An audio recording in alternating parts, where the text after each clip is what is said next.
Hello, I'm Susan Nash, and I'm thrilled to have a special guest today, Patricia Gandara. And Patricia comes to us today from Buenos Aires, Argentina. And Patricia has many years of experience as an educator and is an absolute pioneer in the area of online education. So Patricia, welcome, and please tell us a little bit about your background. Well, hello, Susan. It's a pleasure for me to be here with you, as I'm following a lot your e-learning queen, meeting the queen in person.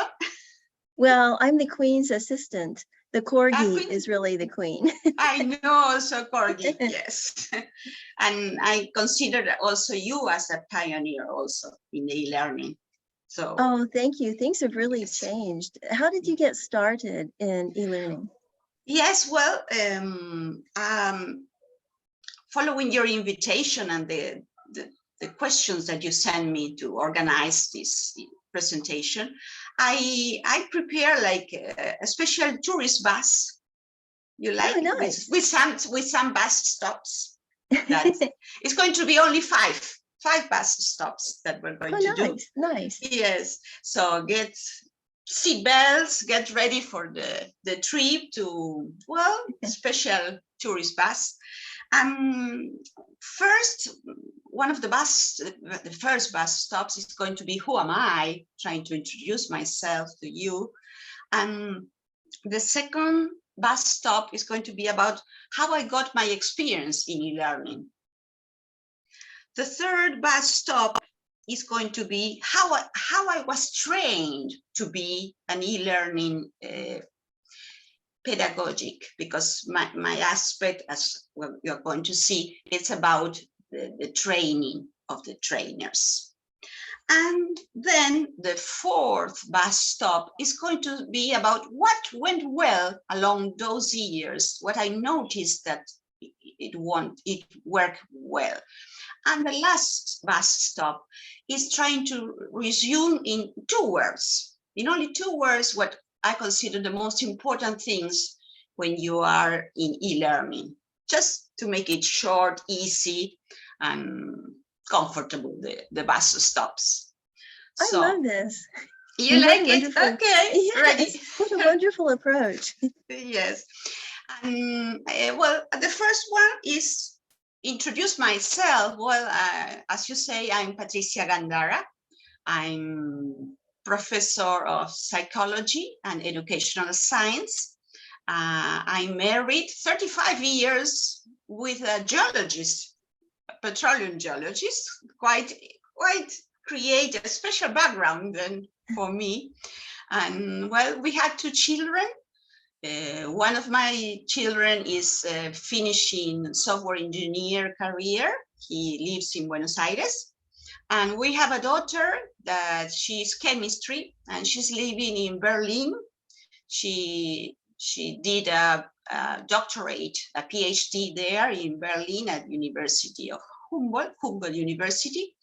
And now she's living there doing her his post PhD.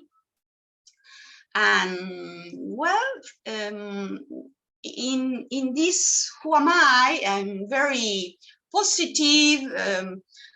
I get involved in everything that is new. That is something very personal for me. I like new things too. I love that. That's great. Yes.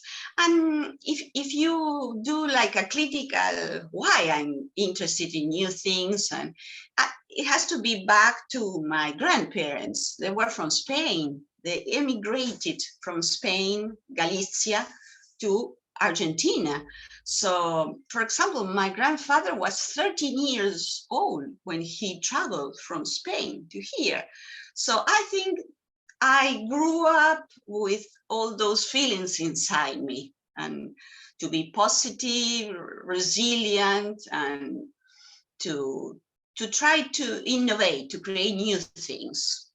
So I think this bus stop is enough. I'm not going to mention my age, but many years in education field. So the second bus stop is about where I got my experience in, especially in e-learning, and why I start from teaching face-to-face.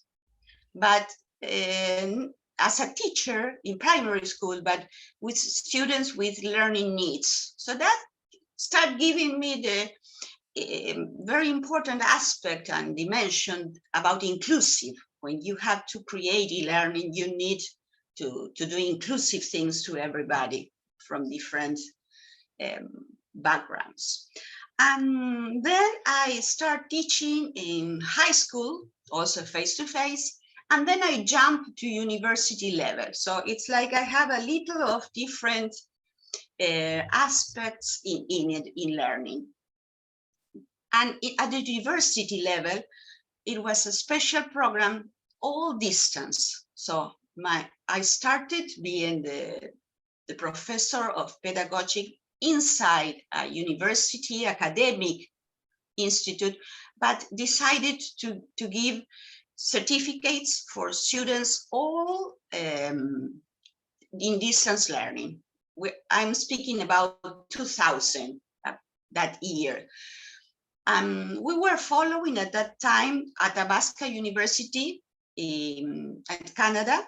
We were following the pedagogic aspects of the learning from Athabasca University, Open University in United Kingdom, and we were following from Spain, Oberta Catalunya in Barcelona, and in Madrid, the National University for Distance Learning.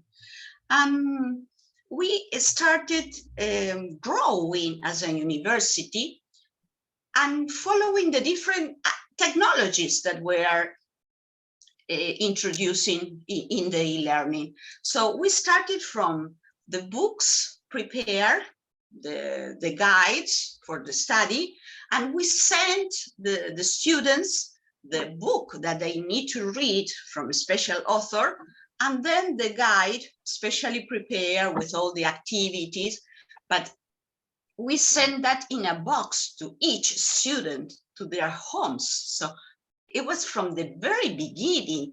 We used the fax to communicate with students and tutors. So it was the point when we were dreaming, oh, imagine if we can use another way to communicate with students. And we were just writing letters to our students to communicate.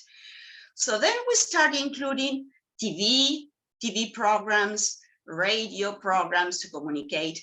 And the university, it was a private university, started growing because they associated with an enterprise that has special centers in different locations around Argentina. And as you know, Susan, Argentina has a great territory. We have locations very far away. So when we start having those centers in the different locations, in the different provincias around Argentina, we start having more students interested because they have a place to belong. It was very important for them to go to a place and belong to that place. So I started receiving all my experience with this way of teaching and learning, and I was in charge especially to hear the students. So to hear their needs, and that helped me a lot because it was like the tutors were not so prepared to understand what's going on with the students. So it was for me a great expertise to start hearing their needs, the students' needs. So I think I can consider, are you ready to jump on the bus again, go to our third bus stop? Let's go. Yes, what is that I mentioned is about how I was trained.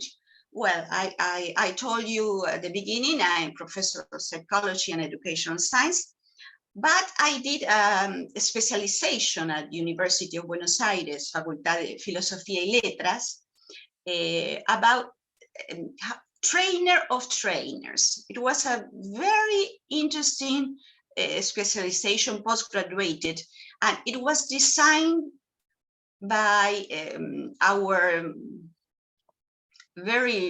I'm very fond of those teachers we consider that were my mentors, like Marta Souto, Diana Massa, Edith Lidwin, that they decided to create this postgraduate course here in Argentina, but it was similar to a specialization in France, Paris 10th, that it was about all the French consideration of the training, but very clinical, the clinical aspects of the teaching. So we start being close to Jean-Claude Filou, Blanchard Lanville, Gilles Ferry, were all the authors from French aspect. So as you see, like a puzzle in my life, my training, and my specialization, the way I work, it was like from different aspects I was growing, and the clinical gives me the option to understand the other's point of view more important. And of course, at that point, I was close to Donald Shawn. I think you shared that author with me about the practitioner, the reflective practitioner, the professionals to be practice, the reflective, how professional think in action. That's the title of his book. And well, at that point, it was like really a turning point in my professional life, because I considered that, well, I need to understand the content that the other professor tries to teach by e-learning programs, and try to help him to reach what is the most important way to design their courses. So my training was also related to a special visit I did at the Open University in Scotland. I stayed there for 4 weeks with them, following and seeing how they work. It was very interesting for me to be inside the kitchen of the Open University. It was just fantastic to be there, and to share the expertise and their problems. We were having the same problems at that time, that it was the drop off of students from e-learning, that it was quite an issue when you are teaching a long-term program, like to be a specialist in some aspects. So about how I was trained, it's all this vast stop. Going to the fourth bus stop. I'm not driving so fast, no? I think because... No, this is great. This is perfect. Actually, yes, I'm even taking notes. It's so interesting. Oh, thank you, Susan. But I think that time is very important, and we need to be short and faster, I think, for everybody. So what went well for me? And my role really in the learning design is to be prepared for different contents. So like financial studies, marketing, strategic, agriculture issues, emotional problems. I work with irrational colon. How do you call that? Well, it was a special subject. Right. And yes, and then 2 years ago, during pandemic, because it's incredible how we need to talk about pandemic with e-learning, because it was an addition to the increase of the e-learning. Well, I was invited to be the e-learning designer, but with geologists. It's a special enterprise decided to start teaching about biostratigraphy. I know that this is your That's really interesting. So basically you worked with subject matter experts to create yes, the e-learning design. Yes, and I didn't have the time to learn about biostratigraphy, No. paleontology, what else? I don't know, trusts, well basins. No, for me it was, oh, what do you want? That's your content. And what I consider important is the context, not only the content that they bring it, the instructors, the professors bring to me. I need to consider the context, and I need to deliver the program thinking in the learners, in the students, the participants of those courses. So what went well for me, and that's what I wanted to share with you and all your viewers that you have, is that have an open ear for them. So I gave the time for the instructors to express what are the things that their special goals, if they wanted the students to do some practice, to read, to write, if they need the students to be more curious.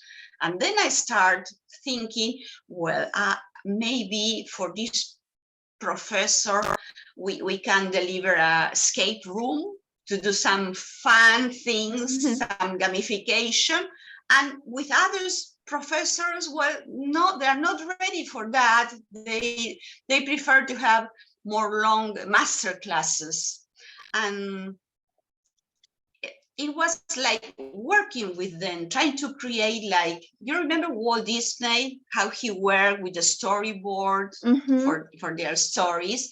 I tried to help them to create their own storyboard, trying to be away from the content for a while, thinking in the learner, and create a storyboard, and to think in the different aspects and the way they want to teach those aspects or that content. I'm sure that was quite new for them. That was probably very new for them. Yes, because they were accustomed, for example, they say during pandemic, oh, I'm doing distance learning. Okay, tell me what you're doing. 3 hours lessons on Zoom. Oh my God, poor students. They are following your classes. I don't know, because they have all the Zoom cameras off, so I don't see my students. Okay, maybe you are alone doing 3 hours Zoom, because that's not real what they need to follow a content. Maybe it's better to do other things, to interact in different way, to ask, for example, your learners, how are they doing through pandemic? How are they feeling? Because it's all about the person. So I started like finding different aspects that they mention, and I create for them a poster. Can you see the poster from there? Oh, yes. A little, just a little, nice. just a little. Well, so with the different clinical things that I was searching through our sessions, it was like 5 sessions that we had before we say ready, we are ready to start working.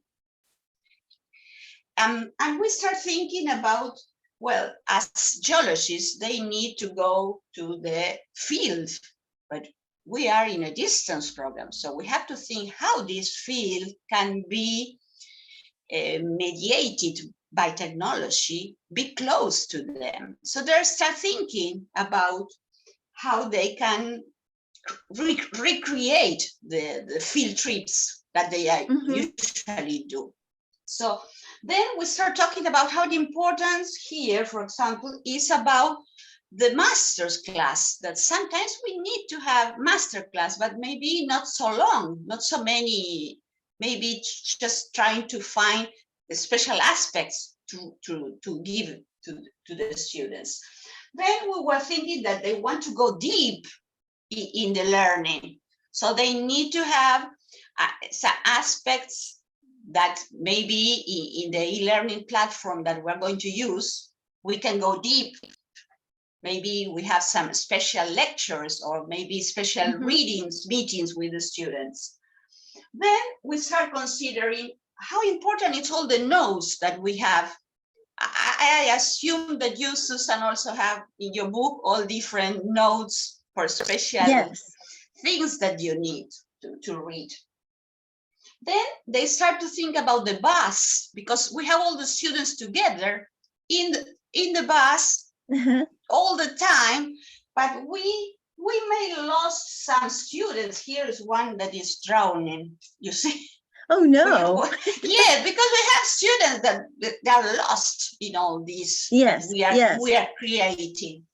And we need to give the brújula, you say compass. Compass, the brújula, the compass. Yes. We need to give the brújula to the students, and we have to give some stars to recognition our students. And also the life jacket. Yes, that's right. You need to give a life jacket. We have some students that fly through the content and they never read or reach the deep things. And we have other students that are on skateboards. They go very fast on the content. So for what it was important for the trainers, it's about the time, to consider the time in your schedule when you are designing. Well, for the instructor was amazing to think in this way, because it was away from their content. So it makes like reflect, as Donald Sean teach us, because they need to start thinking different. Oh, this lady Patricia is taking away, is flying from the content to help us to recreate, and also as teachers to be satisfied with the product, the final product, because we need to encourage them after they design to put it on the Moodle or the platform that we are using, and then to keep running the course. That's another aspect as a tutor, being on time for the Zoom meeting, answering the questions for the students, helping them with different issues. So we have to prepare also the teachers for that moment. So as you notice, for me, it's very important, the narrative, to tell a story. So that's why I selected this bus stop for us also this morning. So we also enjoy the narrative.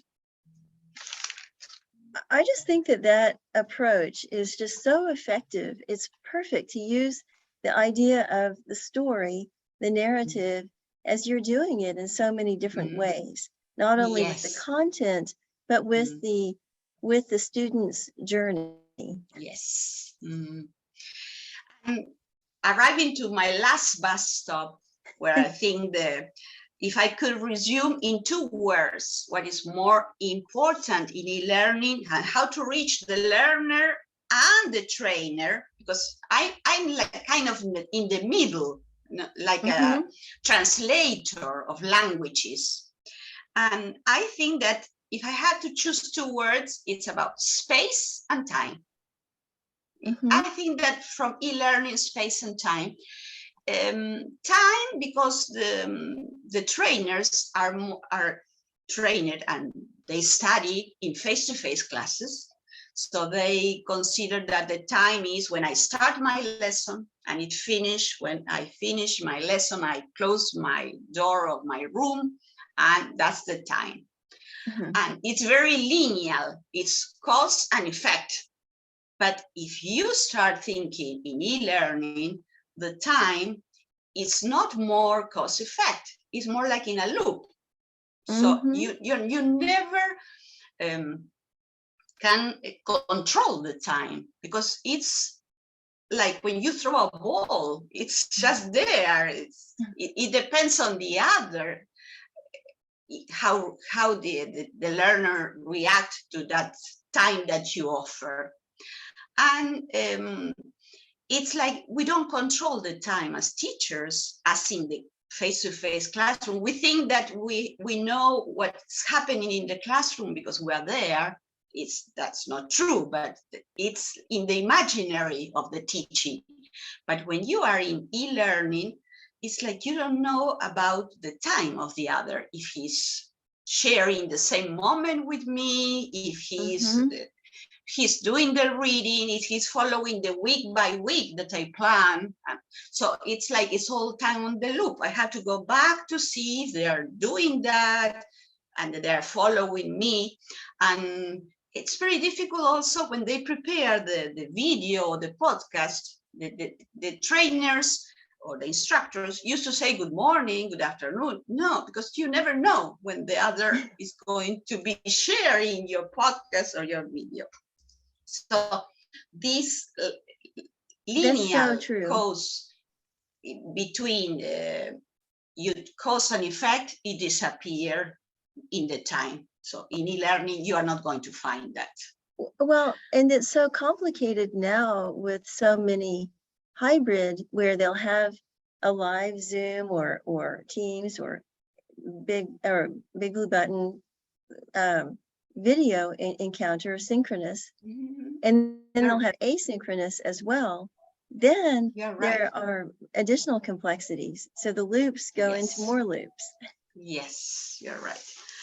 And then the idea of space, because space is like a container, the space. In face-to-face, you have the container in your room. You know who is sitting, who is standing, who is living. But if they learn in the space is shared, it's so open, it's so flexible that you lose all the control as teacher, as trainer. And that creates anxiety if you think in the clinical aspect. And we have to prepare our trainers to be sure that they can lead, they can manage this anxiety. And for the students too, they have their anxiety and frustration, because it's like the space is quite complex to really to be shared in the e-learning. So the trainer needs to be like available, but available like all the time. And well, you know, Susan, having spread times and spreadsheets, you have people in Tokyo with some time, and you have to be available. You have someone in South America with a different time, a different season, for example, also. So you need to be available for your students and your trainers. So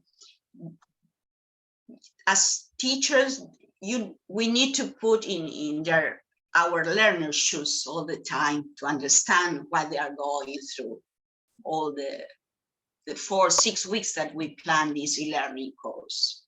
I think this is really remarkable, because we often talk about student anxiety and student trying to help them feel assured and have contacts. Well, we hardly ever, I mean, I hear very little about teacher anxiety, but you're absolutely right. Yes, we need to be prepared for that also. Yes. So, well, this is the bus stop, the last bus stop. It was a free, nobody has to pay. It was free. Oh, it was a wonderful free ride. A free ride. It's a great one. It was great. Well, so just one last little question. What are your plans for the future, and what are you doing now? Well, I'm preparing for perhaps another content. It's very quite unusual for me, because it's about the children and equity in gender and inclusion, and training judge about the new law, how to manage what's quite difficult, because it's like how to manage judicial issues with children, because it's like the law is not already, they have all the laws, but the judge are finding difficult to apply the laws when they are with children. You know, all right, about, right. yes, having psychologists in the team, to be multidisciplinary. So we are on the journey to prepare a distance learning course for the different provinces to Oh, have that's wonderful. to have a similar approach for with the children. Yes. Oh, that's wonderful. And I know that there have been a number of articles in, at least in the US, addressing what happened to children during COVID when they had to suddenly change to distance learning. And now assessing them and trying to find out where there might be gaps. Because really it was in the distance learning, we weren't prepared to teach youngers. We considered all the approach for adults. So Yes. I think that's another new dimension that we have to explore more. Oh, definitely, definitely. Not only for, don't say it, another pandemic situation, but to have the teachers, the face-to-face teachers, to have some sessions through distance learning.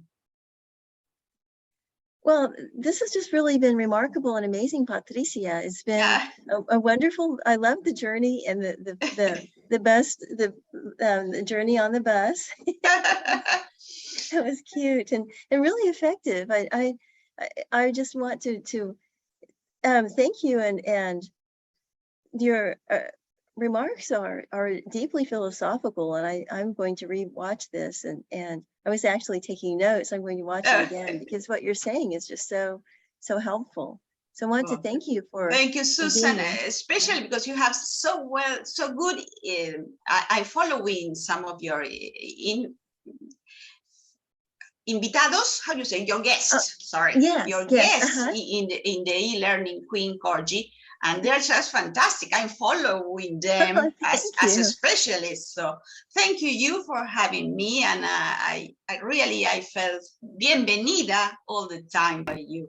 Oh no, thank you. I really value our friendship and also professional relationship as well. So I just want to thank you.